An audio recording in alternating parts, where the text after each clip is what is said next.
Betting ಆ್ಯಪ್ಗಳನ್ನು ban ಮಾಡೋ ವಿಚಾರಕ್ಕೆ ಸಂಬಂಧಪಟ್ಟಂತೆ ಅದರಲ್ಲೂ ಕೂಡ ಇಲ್ಲೀಗಲ್ ಆಗಿ ಇರ್ತಕ್ಕಂಥ ಬೆಟ್ಟಿಂಗ್ ಆ್ಯಪ್ಗಳು ಎಷ್ಟೆಲ್ಲ ರೀತಿಯಲ್ಲಿ ಬೆಟ್ಟಿಂಗ್ ಆ್ಯಪ್ಗಳು ನಡೀತಾ ಇವೆ. ಆನ್ಲೈನ್ ಆದರೂ ಸರಿ, ಆಫ್ಲೈನ್ ಆದರೂ ಸರಿ ನಾವು ನೋಡ್ತಾ ಇದ್ದೀವಿ. ಇದ್ರ ಮಧ್ಯದಲ್ಲಿ ನನ್ನ ಪ್ರಶ್ನೆ ಈಗ ಉಮೇಶ್ ಸರ್, ಶುಭಮಂಗಳ ಮೇಡಮ್ ಸಾಕಷ್ಟು ಮಾತಾಡ್ತಾ ಇದ್ರು, ಅನಂತಪ್ರಭು ಸರ್ ಕೂಡ ಸಾಕಷ್ಟು ಮಾತಾಡಿದ್ರು.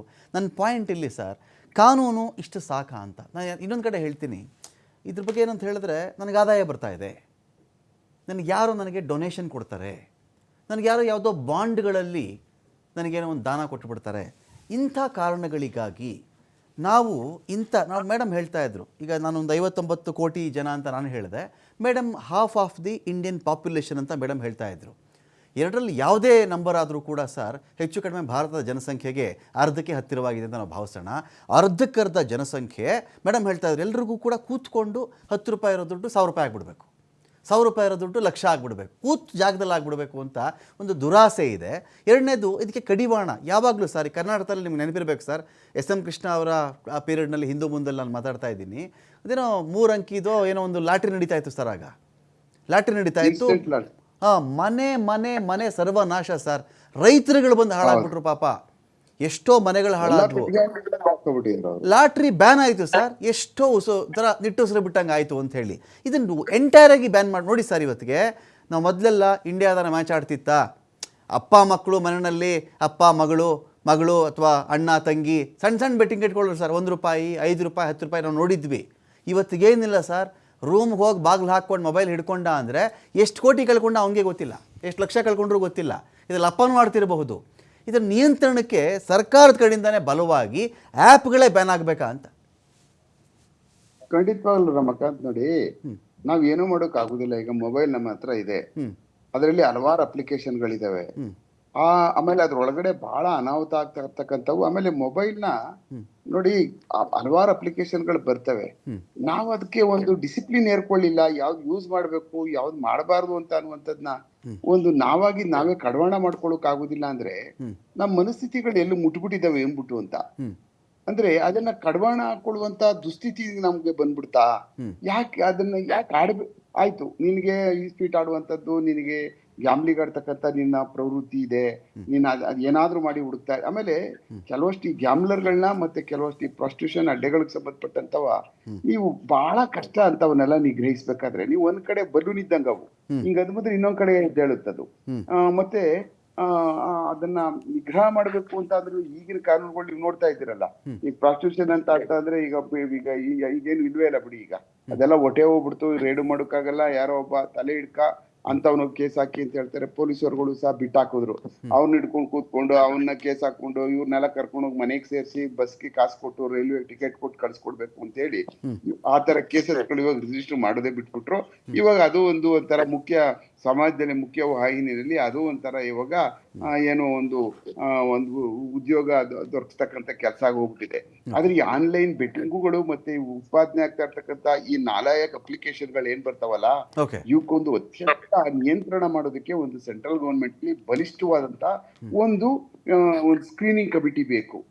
ಅಲ್ಲಿ ಯಾವ ಅಪ್ಲಿಕೇಶನ್ಗಳು ಬರ್ತವೆ, ಯಾವ ಅಪ್ಲಿಕೇಶನ್ ಅಲ್ಲಿ ಜನ ಹಾಳಾಗ್ತಾರೆ, ಯಾವ್ದು ಬೆಟ್ಟಿಂಗ್ ನಡೆಯುವಂತದ್ ನಮಗ್ ತಲುಪಲೇಬಾರ್ದವು. ಅಲ್ಲೇ ಈಗ ನಾವು ಹೇಮಾವತಿ ಡ್ಯಾಮ್ ಅಲ್ಲಿ ರಿಲೀಸ್ ಮಾಡ್ತಾರಪ್ಪ ವಾಟರ್ನ, ಏನ್ ಏಕಾಏಕಿ ಎಲ್ಲ ಬಿಟ್ಬಿಟ್ಟು ಕಂಪ್ಲೀಟ್ ಖಾಲಿ ಮಾಡ್ಬಿಡ್ತಾರಾ?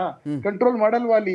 ಬೇಕು, ಎಷ್ಟು ನೀರ್ ನಿಲ್ಸ್ಕೋಬೇಕು ಹೇಗೆ ಅಂತ ಅಂತದ್ರಿಂದ ಏನ್ ಯಾಕೆ ಮಾಡೋಕ್ಕಾಗಲ್ಲ ಅವ್ರ ಕೈಲಿ? ಹೋಗ್ಲಿ ಕೋರ್ಟ್ ನೋಡೋಣ, ಅದ್ ಹೆಂಗ್ ಕೋರ್ಟ್ಗಳಿಗೆ ಅಪ್ಲಿಕೇಶನ್ ಅಲ್ಲೇ ಬಲಿ ಹಾಕ್ಬಿಟ್ರಿ ಇಂಥವಕ್ಕೆಲ್ಲ. ಇವ್ರ ಅಲ್ಲೇ ನಿಲ್ಸ್ಬಿಟ್ರೆ, ಅಲ್ಲೇ ಕಡವಾಣ ಹಾಕ್ಬಿಟ್ರಿ ಇಂಥವಕ್ಕೆ. ನಾವ್ ಇವ್ರನ್ನೆಲ್ಲ ಹುಡ್ಕೋದು, ಇವ್ರನ್ನೆಲ್ಲ ಇಡೀಕ್ ಹೋಗುದು, ದೇಶ ಪೆಟ್ರೋಲ್ ಡೀಸೆಲ್ ಖರ್ಚು ಮಾಡ್ಕೊಂಡು ರಾಜ್ಯದ ಖಜಾನೆ ದುಡ್ಡನ್ನೆಲ್ಲ ನಮ್ ಸಂಬಳಗಳು ಕೊಟ್ಕೊಂಡು ಎಲ್ಲ ಜಮ್ಮು ಕಾಶ್ಮೀರ, ರಾಜಸ್ಥಾನ, ಇದಕ್ಕೆ ಬಿಹಾರ, UP ಸುತ್ಕೊಂಡು ಇವ್ರನ್ನೆಲ್ಲ ಕಳ್ಳರುಗಳನ್ನ ಎಲ್ಲೋ ಹಳ್ಳಿಗಳಲ್ಲಿ ಕೂತ್ಕೊಂಡೆಲ್ಲ ಮೋಸ ಮಾಡ್ತಾ ಇರ್ತಾರೆ, ಫೋಟೋ ಕೆಲಸ ಮಾಡ್ತಾ ಇರ್ತಾರೆ. ಇವ್ನೆಲ್ಲ ಇಟ್ಕೊಂಡು ಕೂತ್ಕೊಳ್ಳಕ್ ಆಗ್ತದಾ?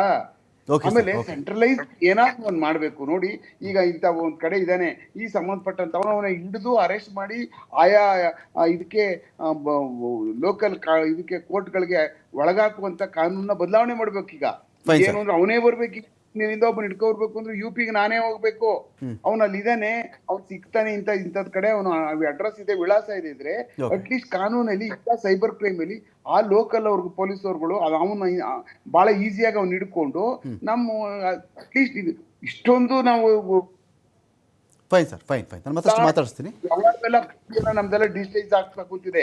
ಅದೇ ತರನೇ ಇಡೀ ದೇಶದಲ್ಲಿ ಇಂಥವ್ರನ್ನ ಹಿಡಿದು ಅಲ್ಲಲ್ಲೇ ಎತ್ತೆತ್ತು ತೊಳಕ್ ಬಿಸಾಕ್ತಕ್ಕಂಥ ಕಾರ್ಯಕ್ರಮ. ನಾನಿಲ್ಲಿ ಏನೋ 1 ಲಕ್ಷ ರೂಪಾಯಿ ಯಾರಿಗೋ ಮೋಸ ಮಾಡವನಿದ್ರೆ Fine. ಅವನೆಲ್ಲೋ ರಾಜಸ್ಥಾನದಲ್ಲಿ ಯಾವ್ದೋ ಒಂದು ಪಾಲಿ ಡಿಸ್ಟ್ರಿಕ್ಟ್ ಅಲ್ಲಿ ಕೂತ್ಕೊಂಡವನಿದ್ರೆ ಹುಡಿಕೊಂಡು ಇಲ್ಲಿಂದ ಹೋಗೋ ಜೊತೆಗೆ ನನ್ ಜೋಬನ್ ದುಡ್ಡೆಲ್ಲ ಖರ್ಚಾಗೋಯ್ತದೆ. ಅಲ್ಲಿ ಹೋದ್ರು ಆಗೋದು ಇಲ್ಲ, ಕಷ್ಟ, ರಿಮೋಟ್ ಇಟ್ಕೊಂಡು ಕರ್ಕೊಂಡ್ ಬರೋಕ್ಕೂ ಆಗುದಿಲ್ಲ. ಇದು ಸಾಧ್ಯನೇ ಇದೆಲ್ಲ ಮಾಡೋದಕ್ಕೆ? ಫೈನ್ ಸರ್, ಫೈನ್ ಆ ಸರ್. ಕಾರಣ ಮೂಲಾಗ್ರವಾದಂತ ಕಾನೂನೇ ಬದಲಾವಣೆ ಆಗ್ಬೇಕು ಇವ್ರನ್ನ ಹಿಡಿದು ಬಲಿಯಾಗ್ತಕ್ಕಂಥದಕ್ಕೆ. ಮತ್ತೆ ಈ ಬರ್ತಕ್ಕಂಥ ಈ ಏನು ಈ ಗಲೀಜ್ ಅಪ್ಲಿಕೇಶನ್ಗಳಿದಾವಲ್ಲ ಅಲ್ಲೇ ಫಿನಿಶ್ ಮಾಡ್ಬಿಡ್ತಾವ. ಬರ್ತಾ ಇರ್ತಕ್ಕಂಥವು ಇವಕ್ಕೆ ಅಪ್ಲಿಕೇಶನ್ಗಳೇ ಲ್ಯಾಂಡೇ ಆಗಬಾರ್ದವು. ಆ ತರ ಮಾಡ್ತಕ್ಕಂಥ ವ್ಯವಸ್ಥೆ ಮಾಡಿದ್ರೆ ಬದುಕ್ಬೋದು, ಇಲ್ಲ ಅಂದ್ರೆ ಏನು ಮಾಡಿದ್ರು ಸಾಧ್ಯ ಇಲ್ಲ. ಫೈನ್. ಶಿವಮಂಗಳ ಮೇಡಮ್, ಈಗ ಇದು ಕೇಂದ್ರ ಸರ್ಕಾರ ಮಾಡಲಿ, ರಾಜ್ಯ ಸರ್ಕಾರ ಮಾಡಲಿ, ಇದೊಂದು ಭಾಗ ಮೇಡಮ್. ನಾನು ಪೇರೆಂಟ್ಸ್ಗಳ ದೃಷ್ಟಿಯಿಂದ, ಅನೇಕ ಕಡೆ ಪೇರೆಂಟ್ಸ್ ಆಡ್ತಿರ್ತಾರೆ, ಅದು ಬೇರೆ ವಿಚಾರ ಮೇಡಮ್.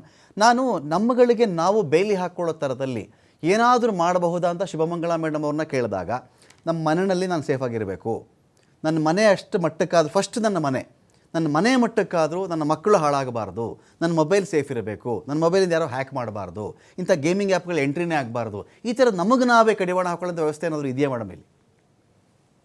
ಖಂಡಿತವಾಗ್ಲೂ ಇದೆ. ಈಗಾಗಲೇ ನೀವು ಹೇಳ್ದಂಗೆ ನಾವು ಬರೀ ಆನ್ಲೈನ್ ಗೇಮಿಂಗ್, ಕ್ರಿಕೆಟು ಅಥವಾ ಬೇರೆದನ್ನ ನೋಡಿದಾಗ ನೀವು ಹೇಳಿದ್ದು ಒಂದು ಪಾಯಿಂಟ್ ನಿಜವಾಗ್ಲೂ ಈಗಲೂ ನಡೀತಾ ಇದೆ. ಅದೇನು ಅಂದ್ರೆ ಮಟ್ಕ.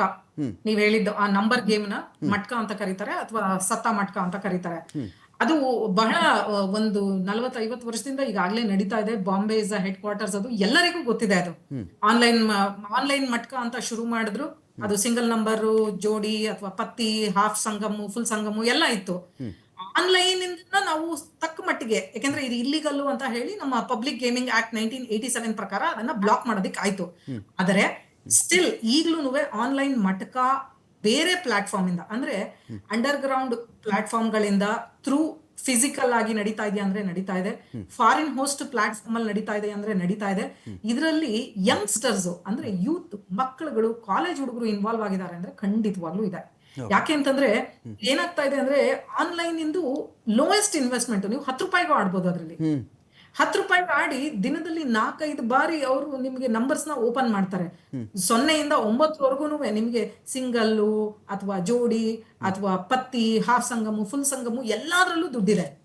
ಸೊ ಹೀಗಿರುವಾಗ ಮಕ್ಕಳು ದೇ ಆರ್ ಗೆಟಿಂಗ್ ಟೆಂಪ್ಟೆಡ್. ಇವರಿಗೆ ಇದು ಅಡ್ವರ್ಟೈಸ್ ಮಾಡೋದಕ್ಕೆ ಸಾಕಷ್ಟು ಆಪ್ ಗಳು ಬರ್ತಾ ಇದೆ. ಯಾಕಂದ್ರೆ ಕ್ವಿಕ್ ಮನಿ ಪ್ರಾಮಿಸ್, ಇದು ನಿಮ್ಗೆ ಈಸಿಯಾಗಿ ಪ್ರಾಮಿಸ್ ಮಾಡ್ತಾ ಇದೆ.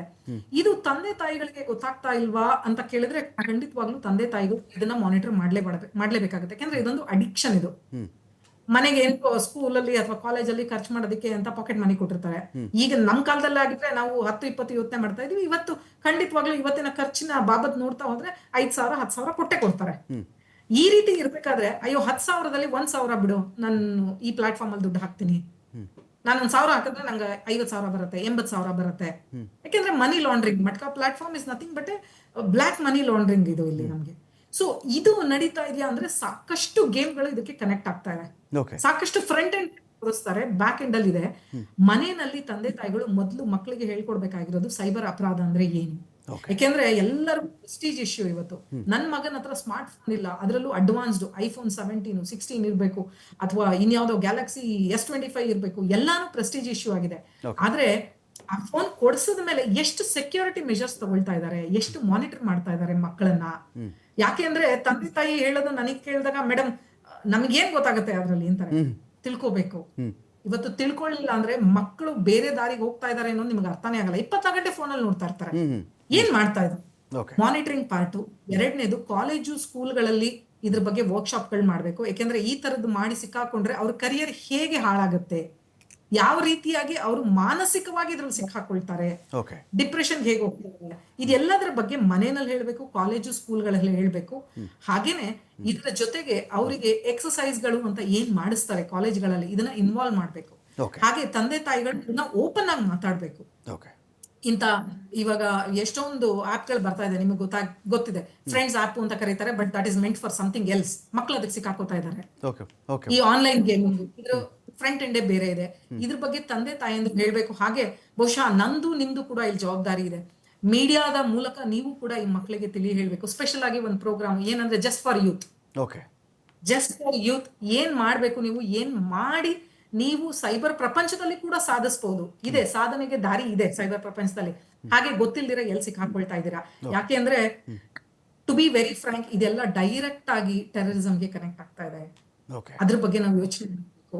ಯಾಕೆಂದ್ರೆ ಮಕ್ಕಳಿಗೆ ದುಡ್ಡಿನ ಆಸೆ ತೋರಿಸೋದ್ರ ಜೊತೆಗೆ ಅವ್ರು ಯಾವಾಗ ಮಕ್ಕಳ ಮೈಂಡ್ ನ ರೀಡ್ ಮಾಡ್ತಾರೋ, ಯಾರನ್ನ ನಾವು ಟೆರರಿಸಂಗೆ ಹೇಳ್ಕೊಳ್ಬಹುದು ಅಂತ ಪ್ರೊಫೈಲಿಂಗ್ ಮಾಡ್ತಾರೆ ಆನ್ಲೈನ್ ಅಲ್ಲಿ. ಫೈನ್. ಸೊ ಇದಕ್ಕೆ ಮಕ್ಕಳು ಗುರಿ ಆಗ್ತಾ ಇದ್ದಾರೆ. ಸೊ ಹಾಗಾಗಿ ನಮ್ಮ ದೇಶದ ಸುರಕ್ಷೆ ಇವತ್ತು ನೀವ್ ಹೇಳ್ದಂಗೆ ಮನೆಯಲ್ಲಿ ಶುರುವಾಗ್ತಾ ಇದೆ. ದಯವಿಟ್ಟು ಈ ಕಾರ್ಯಕ್ರಮ ನೋಡ್ತಾ ಇರೋ ಎಲ್ಲಾ ತಂದೆ ತಾಯಂದ್ರು ಇದ್ರ ಬಗ್ಗೆ ಬಹುಶಃ ಸೀರಿಯಸ್ ಆಗಿ ಒಂದು ನೋಟ್ ನ ಮಾಡ್ಕೊಳ್ಬೇಕು. ಏನು ಅಂದ್ರೆ, ತಾವು ತಂದೆ ತಾಯಿಯಾಗಿ ಏನು ಜವಾಬ್ದಾರಿಯನ್ನ ನಿರ್ವಹಿಸ್ತಾ ಇದ್ದೀರಾ, ಅದರಲ್ಲಿ ಸೈಬರ್ ಪ್ರಪಂಚದಲ್ಲಿ ಮಕ್ಕಳನ್ನ ಕಾಪಾಡಿಕೊಂಡು ದೇಶವನ್ನ ಕಾಪಾಡೋದು ನಿಮ್ಮ ಜವಾಬ್ದಾರಿ. Fine madam, thank you so much madam, thank you so much. Dilip sir ಒಂದು ಪಾಯಿಂಟ್ ಇದೆ. ಮೇಡಮ್ ಆಗಲೇ ಹೇಳ್ತಾ ಇದ್ರು, ಅರ್ಧದಷ್ಟು ಜನಸಂಖ್ಯೆ ಈ ಒಂದು ಗೇಮಲ್ಲಿದ್ದಾರೆ ಅಂತ ಹೇಳಿ. ಹೆಚ್ಚು ಕಡಿಮೆ ಮೇಡಮ್ ಅಂಶ ಕೊಟ್ಟಿರೋ ಪ್ರಕಾರ ಲೆಕ್ಕ ಹಾಕಿದ್ರು ಅದೇನೇ 58 ಕೋಟಿ 59 ಕೋಟಿ ಜನ ಇದರಲ್ಲಿ ಆಡ್ತಿದ್ದಾರೆ ಅಂದರು, ಅದೇ ಲೆಕ್ಕಕ್ಕೆ ಬರುತ್ತೆ ಹೆಚ್ಚು ಕಡಿಮೆ. ಇರಲಿ, ಈ ಲೆಕ್ಕದ ಪ್ರಕಾರ ನಾವು ಹೋದರೂ ನೀವೇ ಹೇಳ್ತಾ ಇದ್ರಿ, 1000 ಜನ ಇದನ್ನ ಆಡಿದ್ರೆ ಒಬ್ಬ ಕೂಡ ಗೆಲ್ಲೋದು ಕಷ್ಟ ಅಂತ ಹೇಳಿ. ಅಂದರೆ 59 ಕೋಟಿ ಜನರನ್ನ ಈ ದೇಶದಲ್ಲಿ ನಾವು ಬಡತನದ ಕೂಪಕ್ಕೋ ಮರಣದ ಕೂಪಕ್ಕೋ ನಾವು ದೂಡ್ತಾ ಇದ್ದೀವಿ ಅಂತ. ಹೌದು. ಆ 59 ಕೋಟಿ ಜನದಲ್ಲಿ 100 ಜನ ಗೆದ್ದಿರಬಹುದಾ, 200 ಜನ ಗೆದ್ದಿರಬಹುದಾ, 1000 ಜನ ಗೆದ್ದಿರಲಿ, 5000 ಜನ ಗೆದ್ದುಬಿಟ್ಟಿರಲಿ ಸರ್. ಹೌದು. ಇನ್ನು ಉಳಿದಿರ್ತಕ್ಕಂಥ ಜನಗಳ ಲೆಕ್ಕ ಹಾಕಿದ್ರು 58-59 ಕೋಟಿ ಜನ ಈ ದೇಶದಲ್ಲಿ ಬಡತನದ ಕೂಪಕ್ಕೆ ಹೋಗ್ತಿದ್ದಾರೆ. ಅಂದರೆ ಬಡವರನ್ನು ಆಳೋದು ಈಸಿ, ಹತಾಶರನ್ನು ಆಳೋದು ಈಸಿ. ಏನೇನಿದೆ ಅವನೇನು ಮಾಡ್ಬಿಡ್ತಾನೆ ಮಹಾ ಅಂತ ಹೇಳಿ. ಇದಕ್ಕೆ ಒಂದು ಸೋಮೋಟೋ ಅಂತ ಏನೂ ಇಲ್ವಾ, ಒಂದು ಕಾನೂನು ಅಂತ ಏನೂ ಇಲ್ವಾ, ಕೋರ್ಟ್ ನೇರವಾಗಿ ಎಂಟ್ರಿ ಹಾಕಾಗಲ್ವಾ, ಏನು ಕಥೆ ಇದು? ಇವಾಗ ನಮ್ಮ ರಾಜ್ಯ ಸರ್ಕಾರ ಏನು ತರ್ತಾ ಇದೆ ಈ ಬಿಲ್ಲನ್ನ, ಅಂದರೆ ಕಾಯ್ದೆನ, ಅದು ತುಂಬ ಸ್ವಾಗತಾರ್ಹ ಅಂತ ಹೇಳ್ತೀನಿ. ಒಂದು. ಎರಡನೇದು, ಅದನ್ನು ಸ್ಟ್ರಿಕ್ಟಾಗಿ ಮಾಡಬೇಕು. ಈ ಥರ ಕಾನ್ಸೆಪ್ಟೇ ಬರಬಾರ್ದು ನಿಮ್ಮ ಮನಸ್ಸಲ್ಲಿ, ಬೆಟ್ಟಿಂಗ್ ಅನ್ನೋ ಕಾನ್ಸೆಪ್ಟೇ ಬರಬಾರ್ದು. ನೀನು ಕಾನ್ಸೆಪ್ಟ್ ನಿನಗೆ ಐಡಿಯಾಸ್ ಕೊಟ್ಟರೆ ಜನಗಳು ಅದನ್ನು ಅಟ್ಲೀಸ್ಟ್ ಹೆಂಗಿದೆ ಅಂತ ನೋಡಲಿಕ್ಕೆ ಒಂದು ಡೌನ್ಲೋಡ್ ಮಾಡ್ತಾರೆ, ಆಡ್ತಾರೆ. ಕರೆಕ್ಟ್. ಆಯ್ತಾ? ನಿಮಗೆ ಜನಗಳಿಗೆ ಈ ಪ್ಲಾನೇ ಕೊಟ್ಟಿಲ್ಲ. ಅಂಗಡಿ ಓಪನ್ ಮಾಡಿದ್ರೆ ವ್ಯಾಪಾರಕ್ಕೆ ಯಾರೋ ಬಂದೇ ಬರ್ತಾನೆ ಅಂತ ಬಂದೇ ಬರ್ತಾರೆ. ನಿಮ್ಮ ಮೊಬೈಲಲ್ಲಿ ಆ ಥರ ನಿಮಗೆ ಅಪ್ಲಿಕೇಶನ್ಸೇ ಇರಲ್ಲ ಅಂತ ಹೇಳಿದ್ರೆ ಯಾರು ಬರ್ತಾರೆ? ನಿಮಗೆ ಯಾರು ಬರಲ್ಲ, ಬೇರೆದು ನೋಡ್ತಾರೆ ಜನ. ಇನ್ನು ಫೇಸ್ಬುಕ್ಕಲ್ಲೇ ವಾಟ್ಸಪ್ಪಲ್ಲೇ ಬ್ಯುಸಿಯಾಗೇ ಇರ್ತಾರೆ, ಅಥವಾ ಬೇರೆ ಏನಾರ ಕೆಲಸ ಮಾಡ್ಕೋಬೋದು. ಸೊ ಹಾಗಾಗಿ ಇವಾಗ ಏನು ಕಾನೂನು ತರ್ತಾ ಇದ್ದಾರೆ, ಆ ಕಾನೂನಲ್ಲಿ ಕೆಲವೊಂದು ನಾನು ಓದಿದೆ, ಏನಾರು ನೋಂದಣಿ ಆಗಿರ್ತಕ್ಕಂಥ ಸಂಸ್ಥೆಗಳು ಇದನ್ನ ರನ್ ಮಾಡ್ಬೋದು ಅಂತ ಇದೆ. ಅಂದರೆ ಇದನ್ನ ನನ್ನ ಸ್ಟೇಟ್ ಗೌರ್ಮೆಂಟ್ ಕಂಟ್ರೋಲಿಗೆ ತಗೋತೀನಿ, ನೀನು ನೋಂದಣಿ ಆಗಿದೆಯಾ, ನೀನು ಬಿಸ್ನೆಸ್ ಮಾಡು ಅಂತ ಹೇಳ್ಬಿಟ್ಟು. ಓಕೆ. ಒಂದು ಅಂದರೆ ಇಂಡೈರೆಕ್ಟಾಗಿ ನಾನು ಬಿಸ್ನೆಸ್ ಮಾಡುವಂತನೇ ಇದು ಬರ್ತಾ ಇದೆ. ಅದು ನನ್ನ ಸಜೆಷನ್ ಏನಂತ, ಜೂಜಾಡ್ಕೋ, ರಿಜಿಸ್ಟರ್ ಮಾಡ್ಕೊಂಡು ಜೂಜಾಡ್ಕೋ ಅಂತ. ನೀನು ಎಲ್ಲ ಥರ ಬೆಟ್ಟಿಂಗ್ನು ನಿಷೇಧ ಮಾಡು. ನೀನು ಹೆಂಗೆ ಹಿಂದೆ ಸಾರಾಯಿ ನಿಷೇಧ ಮಾಡಿದ್ವಿ, ನೀವು ಒಂದಂಕಿ ಲಾಟ್ರಿನ ಯಾವ ಥರ ನಿಷೇಧ ಮಾಡಿದ್ರಿ, ಇದನ್ನು ನಿಷೇಧ ಮಾಡಿ, ಇದನ್ನು ನಿಷೇಧ ಮಾಡಿ, ರೇಸ್ ಕೋರ್ಸು ನಿಷೇಧ ಮಾಡಿ, ಏನು ನಿಮಗೆ ಇಲ್ಲಿ ಇಸ್ಪೀಟ್ ಅಡ್ಡೆಗಳಿದ್ದಾವೆ, ಕ್ಲಬ್ಗಳಿದ್ದಾವೆ, ಅದನ್ನು ಕೂಡ ನೀವು ಬ್ಯಾನ್ ಮಾಡಿ. ಆಯಿತಾ? ಇವಾಗ ಈ ಆನ್ಲೈನ್ ಏನು ಗೇಮ್ಸ್ ಇದ್ರದ್ದೇನಿದೆ ಇದನ್ನು ಕೂಡ ತಾವು ಬ್ಯಾನ್ ಮಾಡಿದರೆ ಜನಗಳಿಗೆ ಓಕೆ ಸದ್ಯದ ಮಟ್ಟಿಗೆ ಅವಕಾಶ ಯಾವುದು ಇರಲ್ಲ. ಅಂದರೆ ಈ ರೀತಿ ಆಡಲಿಕ್ಕೆ. ಅಂದರೆ ಒಂದನ್ನ ಬ್ಯಾನ್ ಮಾಡಿದ್ರೆ ನಿಮಗೆ ಇನ್ನೊಂದು ರೀತಿಲಿ ಜನ ಇನ್ನೊಂದು ದಾರಿ ಹುಡ್ಕೊಳೋದು ಅಂತ ಹೇಳ್ಬಿಟ್ಟು ಇದೆ. ಫಾರ್ ಎಕ್ಸಾಂಪಲ್, ಗೋವಾದಲ್ಲಿ ಲ್ಯಾಂಡ್ ಮೇಲೆ ಕ್ಯಾಸಿನೋ ಆಡಂಗಿಲ್ಲ ಅಂತ ಹೇಳ್ತಾರೆ, ಸಮುದ್ರ ಮೇಲೆ ಕರ್ಕೊಂಡು ಹೋಗ್ತಾರೆ. ಕರೆಕ್ಟ್. ಸೊ ಇಲ್ಲಿನ ಜನಗಳು ನಿಮಗೆ ಶ್ರೀಲಂಕಾಕ್ಕೆ ಟ್ರಿಪ್ ಅಂತ ಕರ್ಕೊಂಡು ಹೋಗ್ತಾರೆ. ಅಂದರೆ ಈ ಗ್ಯಾಮ್ಲರ್ಸ್ನ ಅಲ್ಲೋಗ್ಬಿಟ್ಟು ಆಡ್ಲಿಕ್ಕೆ ಬರೋದು. ಇಟ್ಸ್ ನಥಿಂಗ್ ಬಟ್ ಟೂರ್ ಆಗುತ್ತೆ, ಇದು ಗ್ಯಾಮ್ಲಿಂಗು ಆಗುತ್ತೆ. ಸೊ ಹಾಗಾಗಿ ನಾವು ಏನೇ ಕಾಯ್ದೆ ಮಾಡಿದ್ರು ಅದನ್ನ ದಾರಿ ತಪ್ಪಿಸುವ ಜನಗಳು ತುಂಬ ಇದ್ದಾರೆ. ಅಂದರೆ ಒಂದು ಹೊಸ ಐಡಿಯಾ ಹುಡ್ಕೊಂಡು ಬೇರೆ ರೀತಿಲಿ ನಾನು ಆಡ್ಸೋದು. ಸೊ ಹಾಗಾಗಿ ಅಟ್ಲೀಸ್ಟು ನೀವು ಪ್ರೆಸೆಂಟ್ ನೀವೆಲ್ಲದನ್ನೂ ಕೂಡ ಬ್ಯಾನ್ ಮಾಡಿದ್ರೆ ಆ ಟೈಮ್ ಗ್ಯಾಪ್ ಇದೆಯಲ್ಲ, ಇನ್ನೊಂದು ದಾರಿ ಹುಡ್ಕೋದು, ಅಷ್ಟರಲ್ಲಿ ಸುಮಾರು ಜನ ಬದುಕ್ಬೋದೇನೋ ಅಂತ ಹೇಳ್ಬಿಟ್ಟು ಅಷ್ಟೇ.